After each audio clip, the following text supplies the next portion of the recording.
Bonjour et bienvenue dans cette nouvelle vidéo du blog J'adopte un chien, dans lequel on vous donne des trucs et astuces pour que votre chiot devienne un chien bien dans ses pattes. Donc dans cette vidéo, je vais vous expliquer comment débuter l'éducation avec votre chiot, parce qu'il y a 2-3 trucs à savoir si vous voulez pas partir dans tous les sens. C'est bien de connaître un peu les bases. Donc tout d'abord, ce qu'il vous faudra tout simplement, c'est avoir des friandises. Donc les friandises, il faut que ce soit quelque chose que votre chien adore. Donc là on peut voir que Gunther a très envie d'avoir la petite friandise que j'ai dans les mains. Et c'est grâce à grâce à ces friandises que vous allez réussir à lui apprendre à faire ce que vous lui demandez. Donc il y a un truc important à savoir avec les friandises, c'est que la taille elle est importante. C'est-à-dire que les friandises, vous n'allez pas lui donner des gros bouts comme ça. Vous allez en fait juste faire des tout petits morceaux. Parce que le but, c'est pas en fait de le nourrir, de faire en sorte qu'il ait plus faim, mais c'est en fait d'attiser son envie et de faire en sorte qu'il soit toujours à votre écoute. En fait. Donc on va faire vraiment des tout petits morceaux. Et une autre chose importante, c'est qu'il faut récompenser en fait aléatoirement votre chien, c'est-à-dire que là j'ai un petit bout de friandise, quand je lui demande de faire quelque chose, je vais le récompenser, par exemple assis, je le récompense et de temps en temps donc je lui en donne un petit morceau, de temps en temps je lui en donnerai 2, je lui en donnerai 3 et de temps en temps il faut faire comme on dit, un jackpot de friandises si vous voulez, donc c'est-à-dire si vraiment il fait quelque chose de bien ou même s'il fait juste quelque chose de banal mais de temps en temps lui donner beaucoup de friandises, comme ça en fait lui après il a envie de bien faire dans l'espoir de recevoir encore un de ces merveilleux jackpots de ces friandises qui sont trop bonnes. Donc voilà. Donc ensuite quand vous allez commencer à lui apprendre à faire un mouvement, un ordre, n'importe quoi, donc la première chose, lui il connaît pas le mot, il connaît pas l'ordre, il sait pas ce qu'il doit faire, donc en fait c'est de lui faire naturellement le mouvement. C'est-à-dire que par exemple, dans le cas où on voudrait par exemple lui apprendre à s'asseoir, donc là bon il est déjà couché, donc c'est déjà une chose, mais ce qu'il faut faire en fait c'est lui faire naturellement le mouvement. Donc en fait la friandise elle va l'attirer dans la position qu'on souhaite lui faire faire. Par exemple si je veux le faire assis, je vais en fait par exemple prendre la friandise et lui la pencher au-dessus de la tête, ce qui va faire qu'il va s'asseoir en fait naturellement. Donc là on a vu vraiment, c'est juste un mouvement naturel et à ce moment-là donc je lui donne la friandise. Donc ça c'est la première étape, c'est de lui faire vraiment faire le mouvement limite sans qu'il s'en rende compte. Donc on fait ça plusieurs fois pour qu'il intègre le mouvement et ensuite la deuxième étape c'est donc de lui dire l'ordre. Donc quand on va lui faire par exemple s'il est couché et que je veux lui faire s'asseoir, donc je lui fais comme ça et je le récompense et je lui dis assis. Donc bravo assis.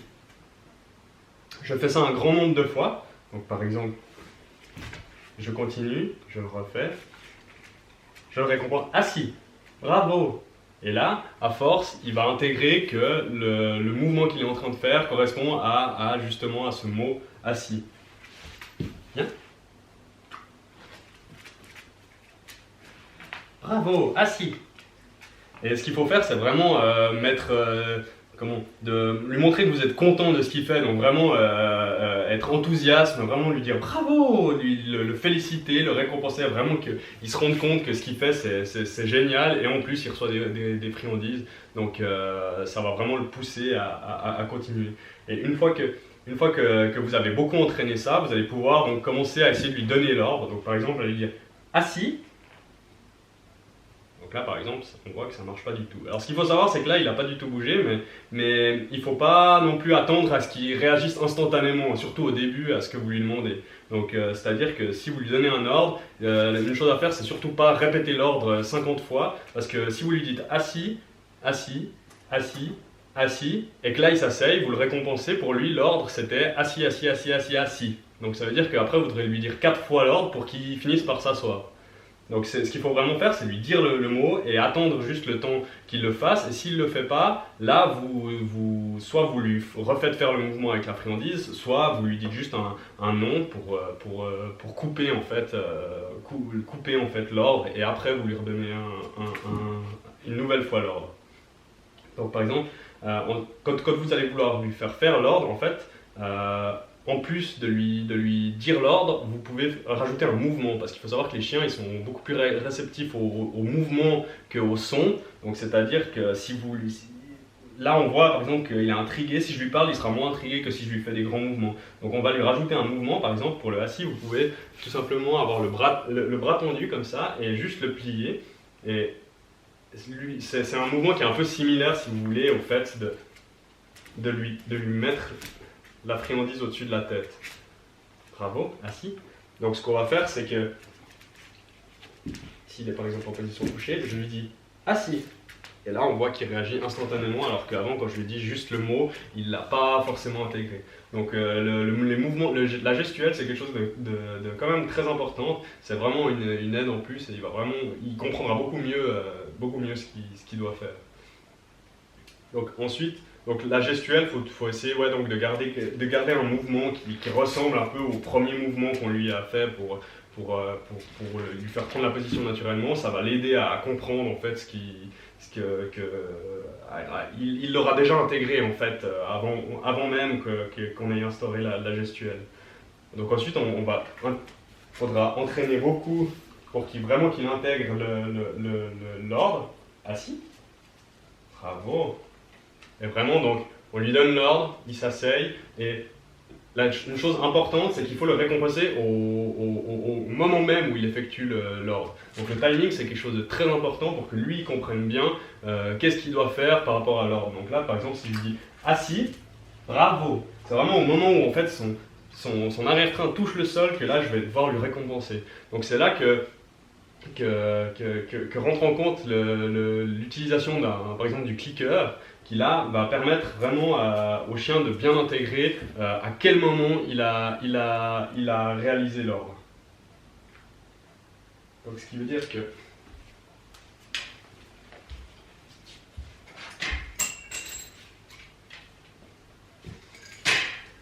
donc le clicker, on a fait un petit article pour vous sur le blog pour que vous sachiez un peu à quoi il sert. Donc voilà, c'est ce petit gadget. Donc simplement, quand on presse dessus, ça fait ce bruit-là, donc un clic. Et lui, il va donc intégrer plus facilement qu'il a réalisé ce qu'on lui demandait. Donc c'est-à-dire que, par exemple, s'il est debout, je lui dis debout. S'il est couché et que je veux le faire s'asseoir, je vais lui dire assis. Et au moment où il se met assis, je vais cliquer et lui, il arrive beaucoup plus facilement à intégrer. Ok, le clic signifie que j'ai fait juste en fait.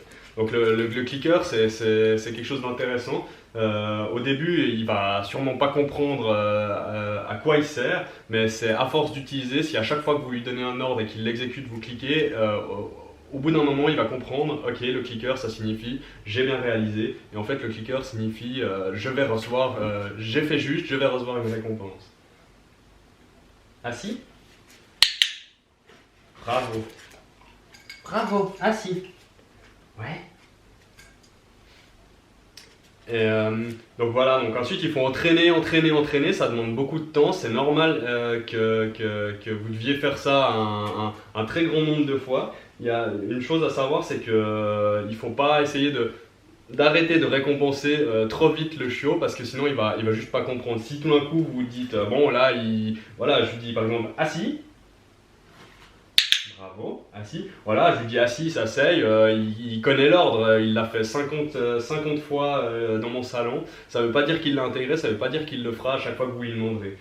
Parce que l'étape d'après, donc une fois que vous lui avez appris l'ordre, c'est d'entraîner dans un maximum d'endroits. C'est-à-dire que pour un chien, vous êtes dans votre salon, typiquement ici, vous êtes dans votre salon, vous lui donnez un ordre, lui il intègre l'ordre. Mais vous pouvez tout simplement changer de pièce. Et déjà pour lui, ça va être différent, il va plus forcément comprendre parce que l'environnement est différent, les choses sont différentes, donc il va plus forcément comprendre ce qu'il doit faire, ce qui est tout à fait normal. Donc en fait, il faut que vous entraîniez dans un maximum d'endroits, c'est-à-dire par exemple là on commence dans une pièce, ensuite on va aller dans une autre, ensuite on va sortir, on va faire ça dehors. Et il faut savoir aussi que s'il y a on se retrouve dans des endroits où il y a du bruit, où il y a de l'agitation, ça va être d'autant plus difficile de lui faire faire les exercices. Donc après il faudrait essayer de lui faire ça dans les parcs, d'abord dans les parcs par exemple où il n'y a personne, ensuite dans les parcs où il y a par exemple un chien au loin, des voitures qui passent, ainsi de suite, jusqu'à pouvoir aller dans une foule et puis lui donner l'ordre et que là il le comprenne. Et seulement à ce moment-là, quand il le fera super bien dans une foule en délire, à ce moment-là, vous pourrez commencer à essayer d'arrêter de récompenser, de voir s'il continue à obéir. Assis. Bravo. Couché. Voilà, bravo. Ouais, c'est bien. Donc voilà, c'est un peu les étapes pour commencer à apprendre un nouvel ordre à votre chien. Donc quel que soit l'ordre que vous lui apprenez, ces étapes elles seront nécessaires, enfin elles seront indispensables. C'est vraiment une suite logique à garder en tête. Donc c'est toujours commencer par lui faire le mouvement, ensuite rajouter l'ordre quand il fait le mouvement, ensuite lui donner l'ordre avec un mouvement, et ensuite entraîner dans un maximum d'endroits, et seulement à partir de là, vous pourrez donc d'abord commencer à arrêter de faire la gestuelle et juste lui donner l'ordre pour qu'il obéisse, et une fois qu'il obéira sans la gestuelle, juste vous lui dites le mot et qu'il obéira, bah là vous pourrez essayer d'arrêter la récompense carrément et voir si ça fonctionne. Assis. Bravo. Hein? Bravo. Donc voilà, c'est les étapes à garder en tête quand on débute l'éducation. Et voilà, maintenant à vous de jouer, à essayer d'entraîner votre chiot à un maximum d'ordre.